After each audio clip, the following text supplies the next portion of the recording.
Maria Santos had been cleaning houses in the wealthy neighborhood of Maple Heights for over 15 years. She knew the ins and outs of every mansion on Elm Street, but the Morrison house always felt different. There was something in the air that made her skin crawl, though she could never put her finger on exactly what it was.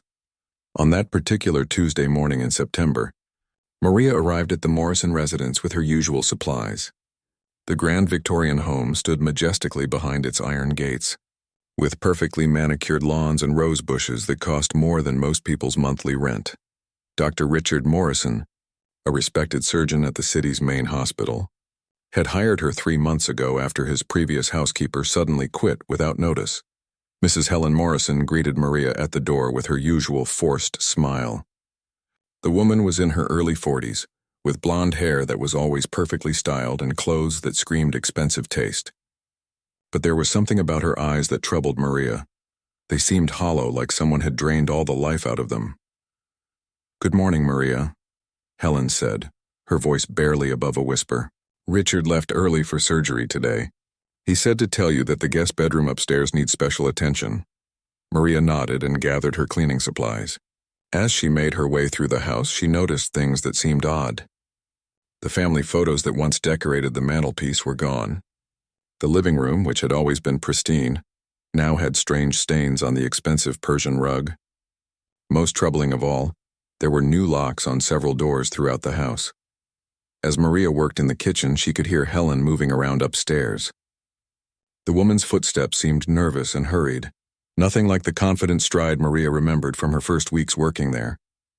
Every few minutes, Helen would appear at the top of the stairs, watching Maria work with an expression that mixed fear with desperate hope. "Mrs. Morrison, are you feeling all right today?"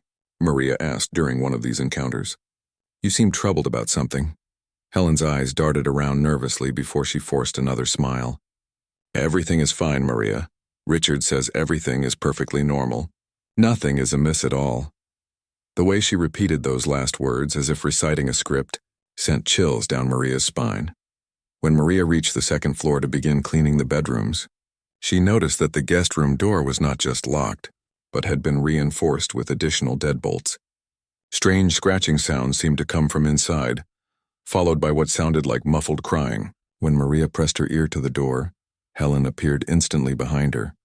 "Please don't go near that room," Helen whispered urgently. "Richard says it's being fumigated for termites.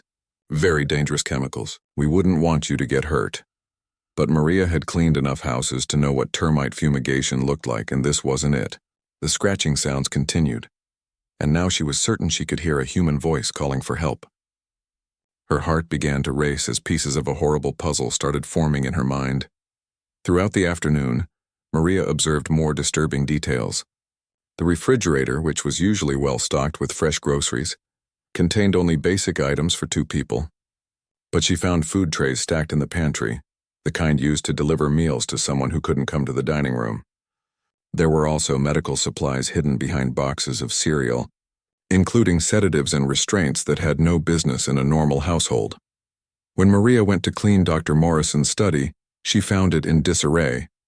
Medical journals were scattered across the desk, and his computer screen showed research about psychological manipulation and isolation techniques. Most disturbing were the handwritten notes tucked between the pages of a psychology textbook, describing methods to break someone's will and make them compliant. As the day wore on, Helen became increasingly agitated. She followed Maria from room to room, constantly wringing her hands and muttering under her breath. Sometimes Maria could make out fragments of what she was saying. He said it would be temporary. She was supposed to go away quietly. Nobody was supposed to get hurt. The final straw came when Maria was emptying the wastebaskets. In Dr. Morrison's office trash, she found a crumpled letter addressed to someone named Sarah Morrison. The letter was written in a shaky hand, pleading for help and mentioning being held against her will. At the bottom, barely legible, were the words, "Please save me from my own son." Maria's blood ran cold as she realized what she had stumbled upon. Dr. Morrison's elderly mother, whom Helen had mentioned was visiting family out of state, was actually being held prisoner in her own son's house. The scratching sounds, the locked room, the medical supplies, Helen's terrified behavior. It all made horrifying sense. She quickly stuffed the letter into her apron pocket and tried to maintain her composure. But Helen must have noticed something in her expression, because the woman suddenly grabbed Maria's arm with surprising strength. "You haven't seen anything unusual here, have you, Maria?" Helen asked, her voice taking on a desperate edge. Because Richard always says that people who see things that aren't there can get into terrible trouble. Sometimes they even disappear. The threat was clear, and Maria realized she was now in danger too. She had stumbled onto something that powerful people would kill to keep secret. Dr. Morrison wasn't just a respected surgeon. He was a monster who was slowly destroying his own mother's mind, probably trying to get control of her substantial inheritance. As Maria finished her work for the day, her mind raced with plans. She needed to get help for the woman locked upstairs, but she also had to be smart about it. Going to the police would require evidence, and she needed to be careful not to alert Dr. Morrison to what she had discovered. Before leaving, Maria made one more attempt to help Helen, hoping the woman might be an ally rather than an accomplice. "Mrs. Morrison," she said quietly, "if someone was in trouble, someone who needed help, you would want to do the right thing, wouldn't you?" Helen's eyes filled with tears, and for a moment, Maria saw a flicker of the person she used to be. "I want to," Helen whispered. "But Richard says that if I ever betray him, he'll make sure I end up just like her." "He's a doctor, Maria. He knows how to hurt people without leaving marks. He knows how to make people disappear." That night, Maria couldn't sleep. The image of those desperate scratches on the guest room door haunted her dreams.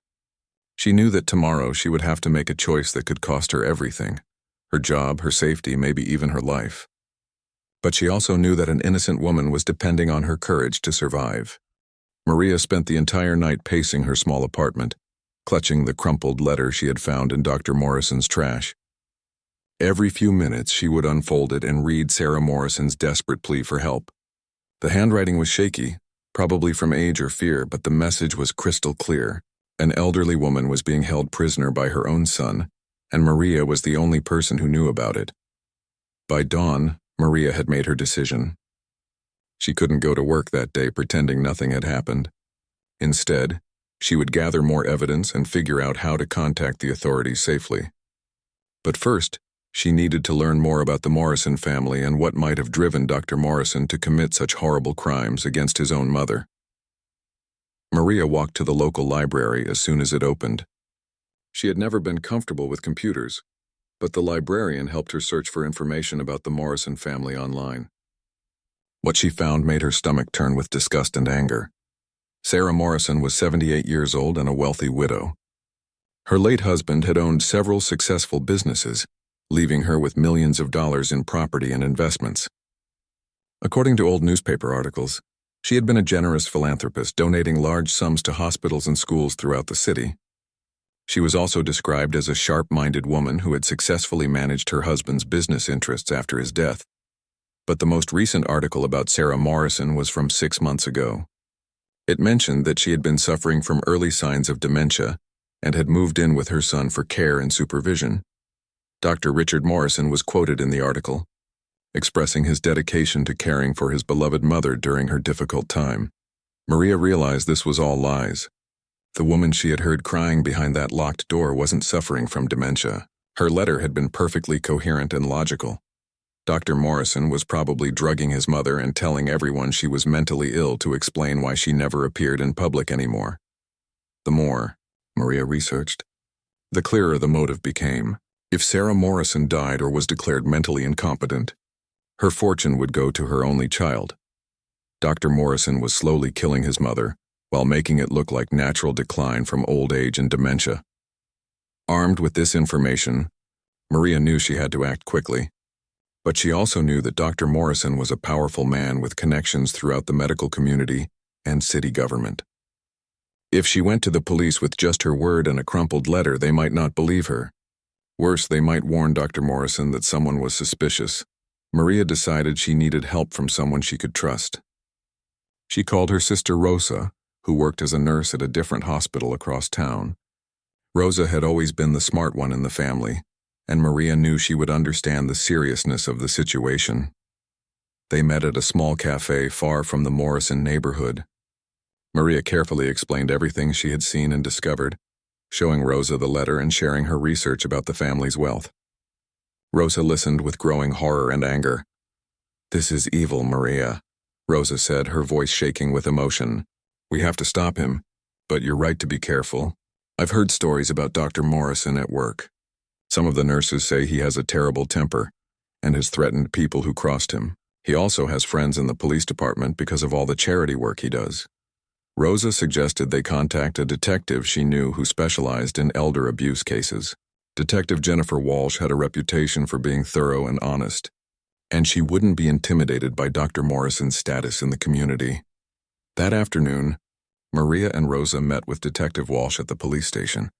The detective was a middle-aged woman with kind eyes but a no-nonsense attitude. She listened carefully to Maria's story, taking detailed notes and asking thoughtful questions. "This is very serious," Detective Walsh said when Maria finished her account. "Elder abuse cases involving wealthy families are always complicated because there's so much money at stake. But what you're describing sounds like imprisonment and possibly attempted murder." Detective Walsh explained that they would need more evidence before they could get a warrant to search the Morrison house. She suggested that Maria continue working there for a few more days, if she felt safe doing so, to gather additional proof of Sarah Morrison's imprisonment. "I'll have officers nearby when you're working," the detective promised. "If anything happens, you can call for help immediately. But we need photographs, more writing samples, or audio recordings if possible. Without solid evidence, Dr. Morrison's lawyers will claim his mother is simply confused and that you misunderstood the situation." Maria felt terrified at the thought of returning to that house, but she knew it was the only way to save Sarah Morrison's life. They developed a plan where Maria would wear a small recording device and try to document the sounds coming from the locked room. She would also look for more medical supplies or evidence of drugs being used to sedate Sarah. The next morning, Maria returned to work at the Morrison house with her heart pounding and her hands shaking. Dr. Morrison was there when she arrived, which was unusual. He was normally at the hospital by the time her shift began. "Good morning, Maria," Dr. Morrison said with a smile that didn't reach his eyes. "I wanted to speak with you about something. Helen mentioned that you seemed curious about the guest room yesterday. I want to make sure you understand that my mother is very ill and needs complete rest and quiet." Maria nodded nervously, trying to keep her voice steady. "Of course, Dr. Morrison, I understand completely." "I'm glad to hear that," he continued, moving closer to Maria in a way that felt threatening. "Because sometimes people get the wrong impression about family situations. They might think they see problems where none exist. That kind of misunderstanding can be very dangerous for everyone involved." The threat was clear, but Maria forced herself to remain calm. "I just clean the house, sir. I don't get involved in family business." Dr. Morrison studied her face for a long moment before nodding. "Excellent. I'm sure we understand each other perfectly."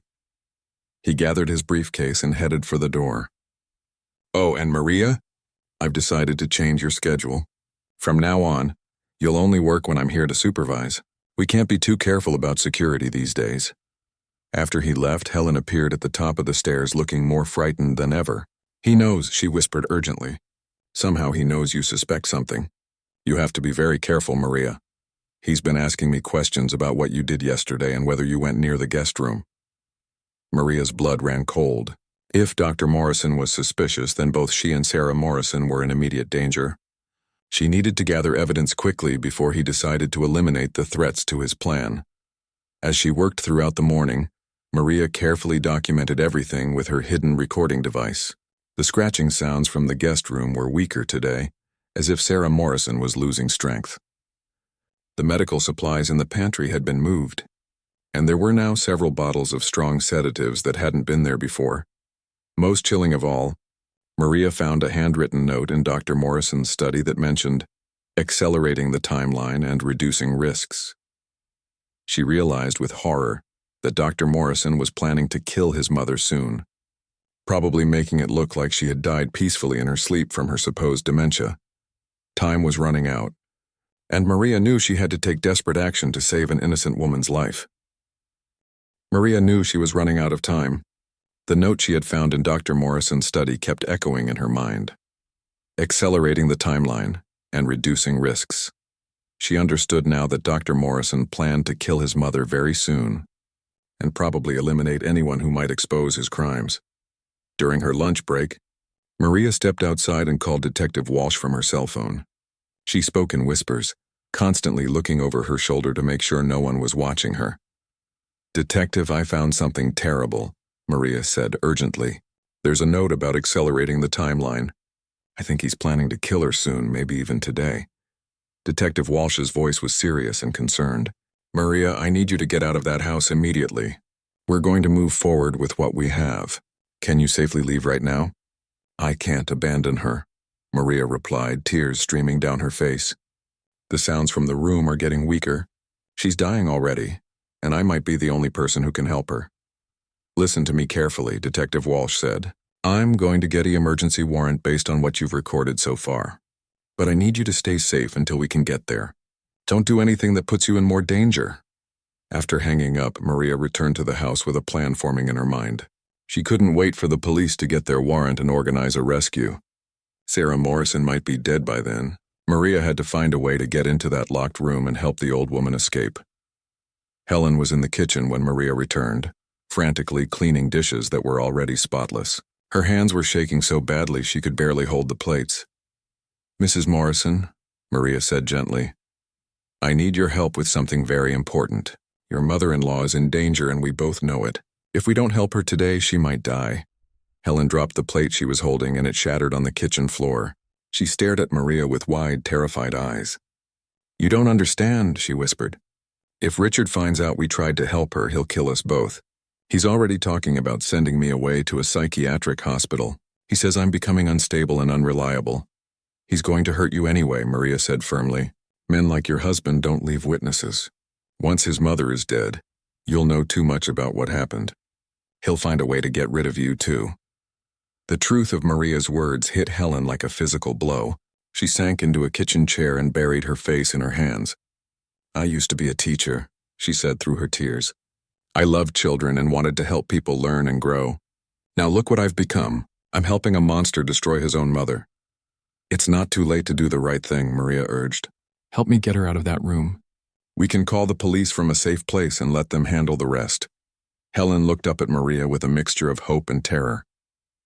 "The keys to the guest room are in Richard's study, in the bottom drawer of his desk. But Maria, if we do this and something goes wrong, he won't just kill us quickly. He'll make us suffer first."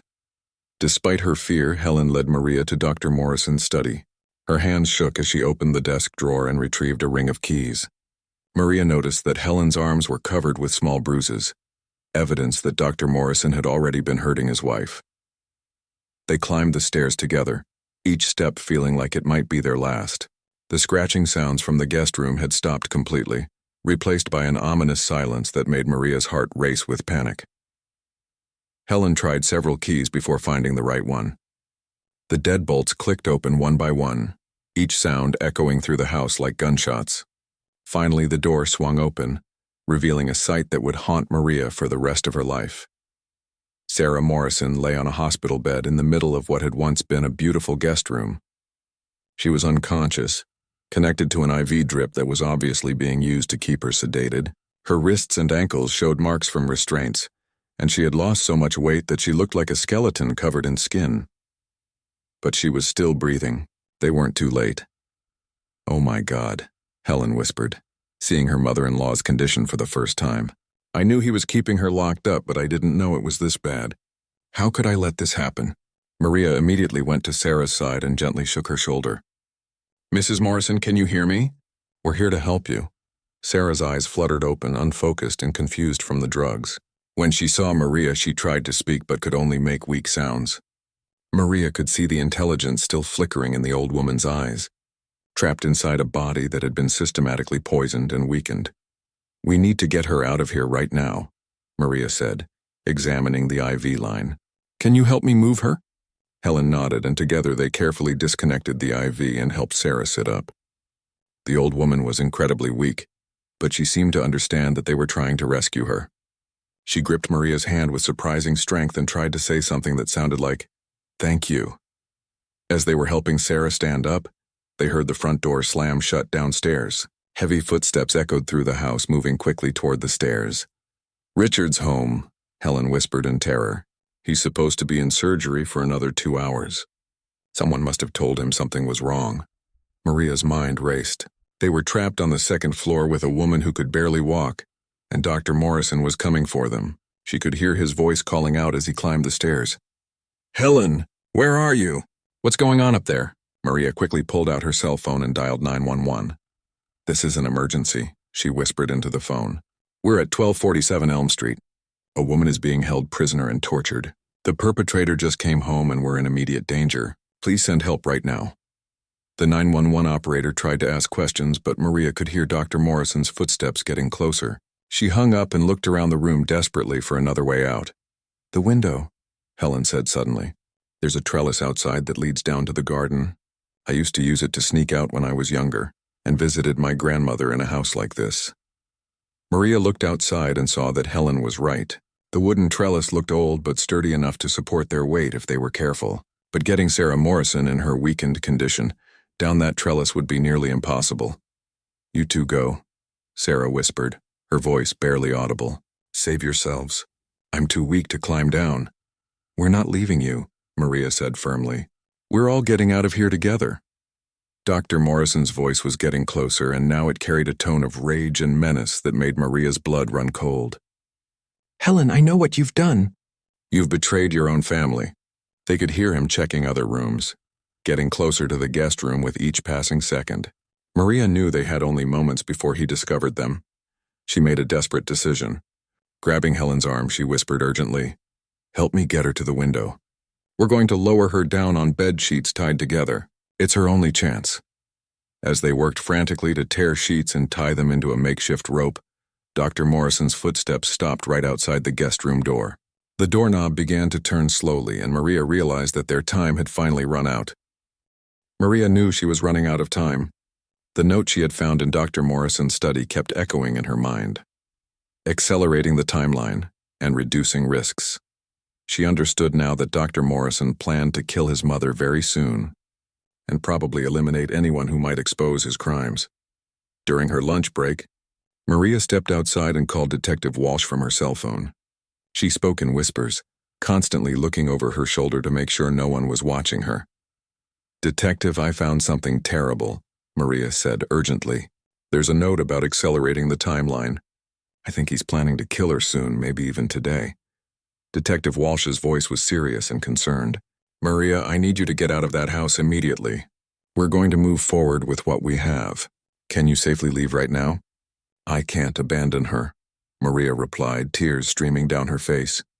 "The sounds from the room are getting weaker. She's dying already, and I might be the only person who can help her." "Listen to me carefully," Detective Walsh said. "I'm going to get an emergency warrant based on what you've recorded so far. But I need you to stay safe until we can get there. Don't do anything that puts you in more danger." After hanging up, Maria returned to the house with a plan forming in her mind. She couldn't wait for the police to get their warrant and organize a rescue. Sarah Morrison might be dead by then. Maria had to find a way to get into that locked room and help the old woman escape. Helen was in the kitchen when Maria returned, frantically cleaning dishes that were already spotless. Her hands were shaking so badly she could barely hold the plates. "Mrs. Morrison," Maria said gently, "I need your help with something very important. Your mother-in-law is in danger and we both know it. If we don't help her today, she might die." Helen dropped the plate she was holding and it shattered on the kitchen floor. She stared at Maria with wide, terrified eyes. "You don't understand," she whispered. "If Richard finds out we tried to help her, he'll kill us both. He's already talking about sending me away to a psychiatric hospital. He says I'm becoming unstable and unreliable." "He's going to hurt you anyway," Maria said firmly. "Men like your husband don't leave witnesses. Once his mother is dead, you'll know too much about what happened. He'll find a way to get rid of you too." The truth of Maria's words hit Helen like a physical blow. She sank into a kitchen chair and buried her face in her hands. "I used to be a teacher," she said through her tears. "I loved children and wanted to help people learn and grow. Now look what I've become. I'm helping a monster destroy his own mother." "It's not too late to do the right thing," Maria urged. "Help me get her out of that room. We can call the police from a safe place and let them handle the rest." Helen looked up at Maria with a mixture of hope and terror. "The keys to the guest room are in Richard's study, in the bottom drawer of his desk. But Maria, if we do this and something goes wrong, he won't just kill us quickly. He'll make us suffer first." Despite her fear, Helen led Maria to Dr. Morrison's study. Her hands shook as she opened the desk drawer and retrieved a ring of keys. Maria noticed that Helen's arms were covered with small bruises, evidence that Dr. Morrison had already been hurting his wife. They climbed the stairs together, each step feeling like it might be their last. The scratching sounds from the guest room had stopped completely, replaced by an ominous silence that made Maria's heart race with panic. Helen tried several keys before finding the right one. The deadbolts clicked open one by one, each sound echoing through the house like gunshots. Finally, the door swung open, revealing a sight that would haunt Maria for the rest of her life. Sarah Morrison lay on a hospital bed in the middle of what had once been a beautiful guest room. She was unconscious, connected to an IV drip that was obviously being used to keep her sedated. Her wrists and ankles showed marks from restraints, and she had lost so much weight that she looked like a skeleton covered in skin. But she was still breathing. They weren't too late. "Oh my God," Helen whispered, seeing her mother-in-law's condition for the first time. "I knew he was keeping her locked up, but I didn't know it was this bad. How could I let this happen?" Maria immediately went to Sarah's side and gently shook her shoulder. "Mrs. Morrison, can you hear me? We're here to help you." Sarah's eyes fluttered open, unfocused and confused from the drugs. When she saw Maria, she tried to speak but could only make weak sounds. Maria could see the intelligence still flickering in the old woman's eyes, trapped inside a body that had been systematically poisoned and weakened. "We need to get her out of here right now," Maria said, examining the IV line. "Can you help me move her?" Helen nodded, and together they carefully disconnected the IV and helped Sarah sit up. The old woman was incredibly weak, but she seemed to understand that they were trying to rescue her. She gripped Maria's hand with surprising strength and tried to say something that sounded like, "Thank you." As they were helping Sarah stand up, they heard the front door slam shut downstairs. Heavy footsteps echoed through the house, moving quickly toward the stairs. "Richard's home," Helen whispered in terror. "He's supposed to be in surgery for another 2 hours. Someone must have told him something was wrong." Maria's mind raced. They were trapped on the second floor with a woman who could barely walk, and Dr. Morrison was coming for them. She could hear his voice calling out as he climbed the stairs. "Helen, where are you? What's going on up there?" Maria quickly pulled out her cell phone and dialed 911. "This is an emergency," she whispered into the phone. "We're at 1247 Elm Street. A woman is being held prisoner and tortured. The perpetrator just came home and we're in immediate danger. Please send help right now." The 911 operator tried to ask questions, but Maria could hear Dr. Morrison's footsteps getting closer. She hung up and looked around the room desperately for another way out. "The window," Helen said suddenly. "There's a trellis outside that leads down to the garden. I used to use it to sneak out when I was younger, and visited my grandmother in a house like this." Maria looked outside and saw that Helen was right. The wooden trellis looked old but sturdy enough to support their weight if they were careful. But getting Sarah Morrison in her weakened condition down that trellis would be nearly impossible. "You two go," Sarah whispered, her voice barely audible. "Save yourselves. I'm too weak to climb down." "We're not leaving you," Maria said firmly. "We're all getting out of here together." Dr. Morrison's voice was getting closer, and now it carried a tone of rage and menace that made Maria's blood run cold. "Helen, I know what you've done." "You've betrayed your own family." They could hear him checking other rooms, getting closer to the guest room with each passing second. Maria knew they had only moments before he discovered them. She made a desperate decision. Grabbing Helen's arm, she whispered urgently, "Help me get her to the window. We're going to lower her down on bed sheets tied together. It's her only chance." As they worked frantically to tear sheets and tie them into a makeshift rope, Dr. Morrison's footsteps stopped right outside the guest room door. The doorknob began to turn slowly, and Maria realized that their time had finally run out. The door burst open with such force that it slammed against the wall, leaving a dent in the expensive wallpaper. Dr. Richard Morrison stood in the doorway like a man possessed, his usually perfect appearance disheveled and his eyes blazing with murderous rage. "What do you think you're doing?" he screamed, his voice echoing through the house. "Get away from her right now." Maria positioned herself between Dr. Morrison and his mother, her heart pounding but her resolve stronger than her fear. Helen cowered behind her, trembling so violently she could barely stand. "We're saving her life," Maria said, surprised by the strength in her own voice. "What you're doing to your own mother is evil, and we're not going to let it continue." Dr. Morrison laughed, but there was no humor in the sound. It was the laugh of someone who had completely lost his grip on sanity. Save her? You stupid woman, you have no idea what you're interfering with. My mother is dying anyway. I'm just making the process more comfortable for everyone involved. Comfortable? Maria gestured toward Sarah Morrison's frail, battered body. You call this comfortable? You're torturing her for her money. Her money? Dr. Morrison's voice rose to a near shriek. That money belongs to our family. I've spent years caring for that ungrateful old woman, listening to her complaints, cleaning up her messes. I deserve compensation for my sacrifices. Sarah Morrison, despite her weakened condition, managed to lift her head and look at her son. When she spoke, her voice was weak but clear. Richard, I loved you. I gave you everything. How could you do this to me? For just a moment, Dr. Morrison's expression flickered with something that might have been shame or regret, but the moment passed quickly, replaced by cold calculation. Love doesn't pay for medical school, he said cruelly. Love doesn't buy houses or cars or the lifestyle I deserve. You were going to die anyway, Mother. I'm just speeding things up a little. Maria realized that Dr. Morrison was completely beyond reason. The man who had once taken an oath to save lives had become a monster, willing to kill his own mother for money. There would be no talking him out of his plan. Dr. Morrison stepped into the room and closed the door behind him. From his jacket pocket, he pulled out a syringe filled with clear liquid. This will be quick and painless, he said, advancing toward his mother. Much more merciful than what I had planned for you two. Maria grabbed the first thing she could find, a heavy lamp from the bedside table, and swung it at Dr. Morrison's head. He ducked at the last second, and the lamp shattered against the wall. But the distraction gave Helen enough time to rush to the window and start climbing out onto the trellis. Helen, you coward, Dr. Morrison shouted after his wife. You can't escape me. I know where all your family lives. While Dr. Morrison was distracted by Helen's escape, Maria helped Sarah Morrison toward the window. The old woman was fighting to stay conscious, but she understood what was happening and tried to help despite her weakness. Dr. Morrison turned back toward them, raising the syringe like a weapon. Nobody is leaving this room alive, he said with deadly calm. I've worked too hard and come too far to let it all fall apart now. Maria was helping Sarah through the window when she heard the sound she had been praying for. Sirens in the distance, getting closer every second. The 911 call had worked and help was finally coming. Dr. Morrison heard the sirens too, and his face went pale with panic.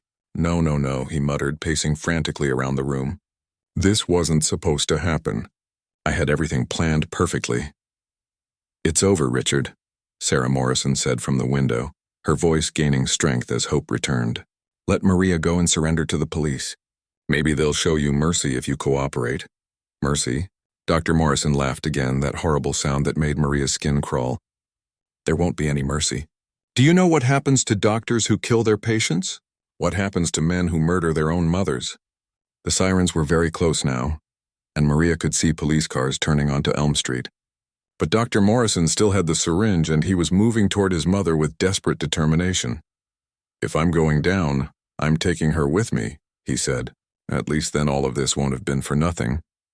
Maria made a split-second decision that would either save Sarah Morrison's life or cost them both their lives. She threw herself at Dr. Morrison, tackling him around the waist and sending them both crashing to the floor. The syringe flew out of his hand and shattered against the wall. Dr. Morrison was bigger and stronger than Maria, but she fought with the desperation of someone fighting for an innocent person's life. They rolled across the floor, knocking over furniture and crashing into walls. Dr. Morrison got his hands around Maria's throat and began to squeeze. His face twisted with pure hatred. Just as Maria felt consciousness slipping away, the bedroom door exploded inward. Detective Walsh and several uniformed officers rushed into the room with their weapons drawn. Police! Get your hands where we can see them! Detective Walsh shouted. Dr. Morrison released Maria and raised his hands, but his eyes were still wild with rage and desperation. You don't understand, he said to the officers. I'm a respected member of this community. These women are lying. They're trying to steal my mother's money. Detective Walsh helped Maria to her feet while other officers secured Dr. Morrison. We have recordings of everything, Doctor, she said coldly. We know exactly what you've been doing to your mother. As Dr. Morrison was led away in handcuffs, he continued to protest his innocence and accuse Maria and Helen of conspiracy. But his words fell on deaf ears. The evidence was overwhelming, and his own actions in the bedroom had sealed his fate. Paramedics rushed into the room to attend to Sarah Morrison. Despite her ordeal, she was conscious and alert, her eyes following every movement as medical professionals worked to stabilize her condition. "Ma'am, can you tell us your name?" one of the paramedics asked. "Sarah Morrison," she replied clearly, "and I want to thank that brave woman who saved my life." She looked toward Maria with tears in her eyes. "You risked everything for someone you barely knew. How can I ever repay you?" Maria knelt beside Sarah's stretcher and took her hand gently. "You don't owe me anything, Mrs. Morrison. I just did what anyone with a conscience would do." As Sarah was loaded into the ambulance, Detective Walsh approached Maria with a look of deep respect and gratitude. "What you did today was incredibly brave," the detective said. "You probably saved that woman's life. But I have to ask, how did you find the courage to take on someone as dangerous as Dr. Morrison?" Maria thought about the question for a moment before answering. "I kept thinking about my own grandmother," she said. "She raised me after my parents died, and she always taught me that we have to stand up for people who can't stand up for themselves. Mrs. Morrison was helpless, and her own son was going to kill her for money. I couldn't live with myself if I had walked away." As police cars and ambulances filled the street outside the Morrison house, neighbors gathered to watch in shock and disbelief. Many of them had known Dr. Morrison for years and considered him a pillar of the community. The idea that he was capable of such monstrous behavior toward his own mother was almost impossible to believe. But Maria knew that evil often hides behind respectable facades. The most dangerous people are sometimes those who appear most trustworthy and successful. Dr. Morrison had used his position and reputation to cover his crimes, and he might have gotten away with murder if one cleaning woman hadn't had the courage to do the right thing. The weeks following Dr. Morrison's arrest were a whirlwind of police interviews, court appearances, and media attention that Maria never could have imagined. The story of a humble housekeeper who risked her life to save an elderly woman from her own son captured the public's imagination and made headlines across the country. Detective Walsh became Maria's guide through the complex legal process. The detective explained that Dr. Morrison was facing multiple serious charges, including attempted murder, elder abuse, false imprisonment, and fraud. The evidence against him was overwhelming, thanks to Maria's recordings and the physical evidence found in the house. "His lawyers are trying to claim temporary insanity," Detective Walsh told Maria during one of their meetings. "They're saying the stress of caring for his mother caused a mental breakdown. But the evidence shows this was planned and calculated over many months." Maria learned that Dr. Morrison had been systematically drugging his mother with sedatives and telling everyone she was suffering from severe dementia. He had forged legal documents to gain control of her finances and had been slowly transferring her money into accounts he controlled. If Maria hadn't intervened, Sarah Morrison would have died within days, and her death would have been attributed to natural causes. Sarah Morrison was recovering in a different hospital, far from her son's influence. Maria visited her several times, and each visit showed remarkable improvement in the elderly woman's condition. Once the drugs cleared from her system, Sarah's mind was sharp and clear. The dementia diagnosis had been completely fabricated. "The doctors say I'll make a full recovery," Sarah told Maria during one visit. "My son was slowly poisoning me with those drugs, making me confused and weak so no one would believe me if I tried to ask for help." Sarah grasped Maria's hand with both of hers, her eyes bright with gratitude and determination. "You gave me back my life, Maria, but more than that, you gave me back my dignity and my voice. I will never forget what you did for me." Helen Morrison's situation was more complicated. She had been a victim of her husband's psychological abuse and threats, but she had also been complicit in Sarah's imprisonment.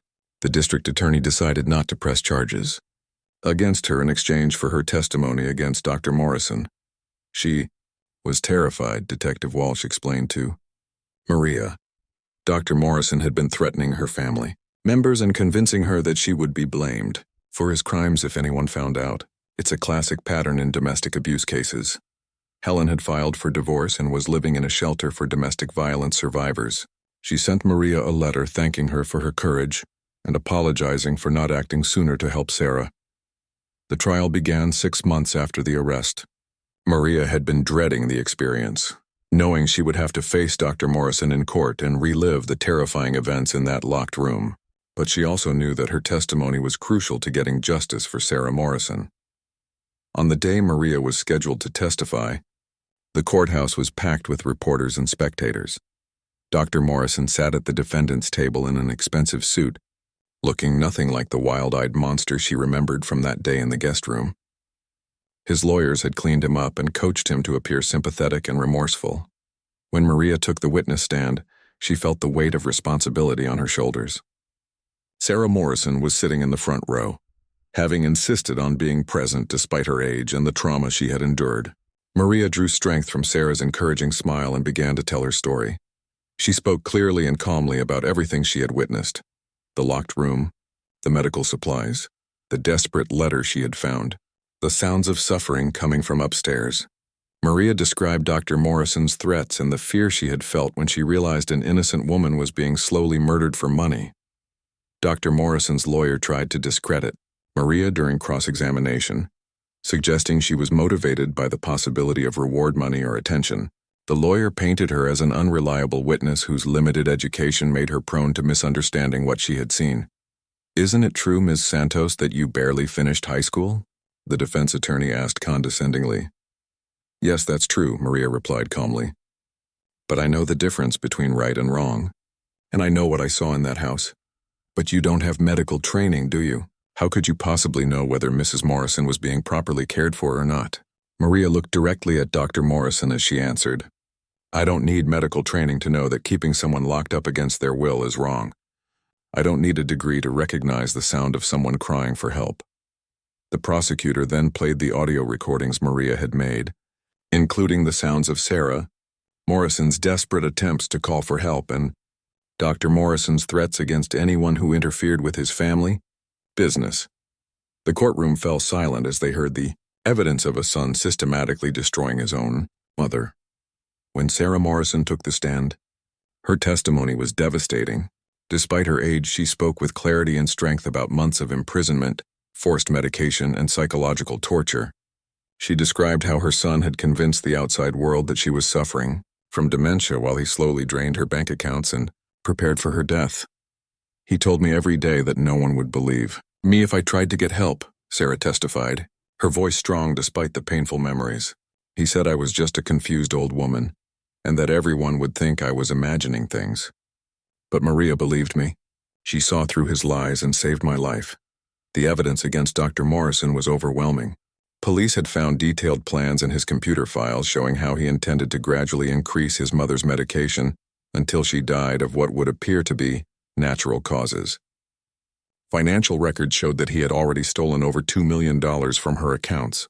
Most damning of all was a journal Dr. Morrison had kept, documenting his mother's declining health and his growing impatience with the process. In his own handwriting, he had written, "The old woman is taking too long to die. May need to accelerate the timeline before someone becomes suspicious." When Dr. Morrison took the stand in his own defense, his composed facade finally cracked. Under pressure from the prosecutor's questioning, he became angry and defensive, revealing the cold, calculating personality that Maria had witnessed in that guest room. "My mother was dying anyway," he shouted at one point. "I was just trying to spare her unnecessary suffering. Everything I did was out of love and compassion." "Love and compassion?" the prosecutor replied calmly. "Is that what you call stealing her money? Is that what you call keeping her locked in a room and drugging her against her will? I deserved that money." Dr. Morrison exploded. "I sacrificed years of my life caring for her. I had a right to compensation." The jury deliberated for less than 4 hours before returning with their verdict. Dr. Morrison was found guilty on all charges. The judge sentenced him to life in prison without the possibility of parole, calling his crimes a betrayal of the most fundamental bonds of family and human decency. As Dr. Morrison was led away in handcuffs, he turned to look at Maria one last time. His eyes still burned with hatred and rage, showing no remorse for what he had done to his own mother. After the trial, Maria was approached by several news organizations wanting to tell her story. She agreed to a few interviews, hoping that her experience might encourage other people to speak up when they witnessed abuse or injustice. "I'm not a hero," Maria told one reporter. "I'm just someone who couldn't walk away when I saw an innocent person suffering. Anyone in my position should have done the same thing." But Sarah Morrison disagreed with Maria's modest assessment. At a small celebration dinner after the trial, Sarah stood up to make a toast. "Maria Santos is the reason I'm alive today," Sarah said, her voice filled with emotion. She risked her job, her safety, and her life to save a stranger. In a world that often seems cold and uncaring, Maria showed that there are still people willing to do the right thing, no matter what it costs them. Sarah had established a scholarship fund in Maria's name to help other working-class women pursue education and career opportunities. She also hired Maria as her personal assistant and companion, offering her a salary that was many times more than she had earned as a housekeeper. "I want you to work for me because I trust you completely," Sarah explained. "After what you did for me, I know you're someone who will always put doing the right thing ahead of personal gain." Maria was overwhelmed by Sarah's generosity, but she was even more moved by the opportunity to help an elderly woman live her remaining years with dignity and independence. Sarah was using her wealth to support charitable causes and enjoy experiences that her son's imprisonment had nearly stolen from her. The case also led to changes in how authorities investigate elder abuse cases. Detective Walsh worked with lawmakers to create new protocols for recognizing and responding to situations where elderly people might be victims of financial exploitation or abuse by family members. As Maria settled into her new life, she often reflected on the events that had changed everything. She realized that courage isn't the absence of fear, but the willingness to do what's right despite being afraid. Her decision to act on that terrible day had not only saved Sarah Morrison's life, but had also shown her own strength and moral character. Sometimes she wondered what would have happened if she had chosen to ignore what she saw, to keep her head down and avoid getting involved. Sarah Morrison would have died. Dr. Morrison would have inherited millions of dollars, and no one would have ever known that a respected doctor was actually a cold-blooded killer. The thought of that alternative outcome reinforced Maria's belief that ordinary people have extraordinary power when they choose to stand up for what's right. Her simple act of courage had prevented a murder, brought a criminal to justice, and changed 2 lives forever. 2 years had passed since Dr. Morrison's conviction, and Maria's life had transformed in ways she never could have imagined. Working as Sarah Morrison's companion had opened doors to a world she had only glimpsed while cleaning the houses of wealthy families. But more importantly, it had given her a sense of purpose and fulfillment that went far beyond financial security. Sarah had recovered completely from her ordeal, both physically and mentally. At 80 years old, she was more vibrant and active than many people half her age. The trauma of her son's betrayal had initially left her suspicious and fearful, but Maria's constant care and friendship had helped her rebuild her trust in humanity. "You know, Maria," Sarah said one morning as they sat in her garden having coffee, "my son tried to convince me that I was losing my mind, that my thoughts and feelings didn't matter anymore. But you showed me that every person has value, regardless of their age or circumstances." Maria smiled, watching Sarah tend to her beloved roses. The old woman had taught Maria so much about resilience and grace in the face of unimaginable betrayal. "You taught me things too, Mrs. Morrison. You showed me that surviving something terrible doesn't have to make you bitter or afraid. You chose to use your experience to help other people." Sarah had indeed channeled her experience into helping others. The Morrison Foundation, which she had established after the trial, provided support for elder abuse victims and funded programs to train healthcare workers and housekeepers to recognize signs of abuse. Maria served on the foundation's board, using her unique perspective to shape their outreach efforts. The foundation had already helped dozens of elderly people escape abusive situations, and Sarah took particular pride in the education programs they sponsored. "If we can teach people to recognize the warning signs," she often said, "we can prevent other families from going through what we experienced." Maria had also become an advocate for immigrant workers' rights, speaking at conferences about the unique position that domestic workers often find themselves in. They see behind the closed doors of wealthy families and sometimes witness things that others miss. Housekeepers, nannies, and caregivers are often invisible to the families they work for, Maria explained to a group of social workers during one presentation, but that invisibility can also be a strength. We see things that others don't, and we need to be trained to recognize when someone needs help. Her advocacy work had led to new training programs for domestic workers, teaching them how to identify signs of abuse and how to report their concerns safely. Maria took special satisfaction in mentoring other immigrant women who found themselves in difficult situations. One particularly meaningful case involved a young woman named Carmen who worked as a nanny for a family in the same neighborhood where Maria had once cleaned houses. Carmen had contacted Maria after attending one of her presentations, worried about the treatment of an elderly grandfather who lived with the family. "He seems so sad and frightened," Carmen told Maria during their first meeting. "The family says he has Alzheimer's disease, but when I talk to him alone, he seems perfectly clear. He told me his medication makes him feel confused and sleepy." Maria felt a chill of recognition as Carmen described the situation. Working with Detective Walsh, who had become a close friend and ally, they carefully investigated Carmen's concerns. Their investigation revealed another case of financial elder abuse, though thankfully they intervened before any serious harm was done. "Your story inspired Carmen to trust her instincts," Detective Walsh told Maria after the case was resolved. "Without your example, she might have convinced herself that she was imagining things or that it wasn't her place to get involved." The success of cases like Carmen's reinforced Maria's belief that ordinary people could make extraordinary differences in the world. She had started a support network for domestic workers who found themselves in morally complicated situations, providing them with resources and encouragement to do the right thing. Sarah often accompanied Maria to speaking engagements and advocacy events. Despite her age, she was a powerful speaker who could move audiences to tears with her first-hand account of abuse and recovery. "Maria saved my life," Sarah would tell audiences, "but she also saved my faith in humanity. She showed me that there are still people in this world who will risk everything to help a stranger." The two women had developed a relationship that went far beyond employer and employee. They were true friends who supported and encouraged each other through the ongoing challenges of their public advocacy work. Maria's family was incredibly proud of what she had accomplished. Her sister Rosa, who had helped her connect with Detective Walsh during those first frightening days, now worked for the Morrison Foundation as a coordinator for their healthcare worker training programs. "Do you ever regret getting involved?" Rosa asked Maria during a family gathering. "Your life was so much simpler before all this happened." Maria considered the question seriously before answering.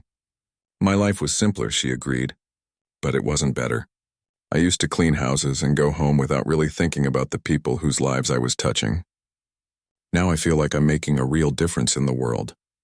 She looked around at her family gathered for dinner, including her teenage nephew, who was planning to study social work in college thanks to a scholarship from the Morrison Foundation. "Besides," Maria continued with a smile, "if I hadn't gotten involved, I never would have met Sarah. She's become like a mother to me, and I never would have discovered that I had the strength to stand up for what's right." The legal aftermath of Dr. Morrison's case continued to unfold. His medical license had been revoked, and several civil lawsuits had been filed against him by other elderly patients whose care had been questionable. Maria sometimes testified in these cases, helping to establish patterns of abuse that extended beyond his treatment of his own mother. Dr. Morrison himself had adapted poorly to prison life. According to reports Maria received through Detective Walsh, he continued to maintain his innocence and blamed everyone else for his situation. He had written letters to medical journals claiming he was the victim of a conspiracy by ungrateful patients and incompetent investigators. "Some people never learn," Detective Walsh observed. "He still doesn't understand that what he did was wrong. In his mind, he's the victim in all this." Maria felt a mixture of sadness and anger when she thought about Dr. Morrison. She was sad that a man with so much education and opportunity had chosen to become a monster. But she was angry that he showed no remorse for the pain he had caused his own mother. "I hope someday he realizes what he did," Maria told Sarah during one of their conversations about the case. "Not for his sake, but for yours. You deserve to have your son acknowledge the harm he caused." Sarah shook her head with the wisdom that comes from age and experience. "I've learned not to wait for apologies from people who don't understand they've done wrong," she said. "My healing doesn't depend on his recognition of his crimes. It depends on choosing to focus on the good people in my life, like you." As Maria reflected on the journey that had brought her to this point, she realized that her act of courage had created ripple effects that continued to spread outward. The Morrison Foundation had helped dozens of abuse victims, The training programs had educated hundreds of workers, and her story had inspired countless people to trust their instincts when something seemed wrong. Most importantly, Maria had learned that heroism isn't about being fearless or perfect. It's about being willing to act when action is needed, even when you're scared and uncertain. She had been terrified that day in the Morrison house, but she had acted anyway because someone's life depended on it. I think about that day often, Maria confided to Sarah as they sat together in the peaceful garden that had become their favorite place to talk. I wonder how many other people saw signs that something was wrong but chose not to get involved. How many people walked past that guest room door and decided it wasn't their business? But you didn't walk past, Sarah reminded her gently. You stopped and listened and acted. That's what makes all the difference in the world. As the sun set over Sarah's beautiful garden, Maria felt a deep sense of satisfaction with the path her life had taken. She had discovered strength she didn't know she possessed, formed friendships that would last a lifetime, and helped create a legacy of protection for vulnerable people. The scared housekeeper who had once cleaned the Morrison house was gone, replaced by a confident advocate who understood her own power to change the world. Maria Santos had learned that sometimes the most ordinary people are called to do the most extraordinary things, and when that call comes, the only choice that matters is whether to answer it with courage or walk away in silence.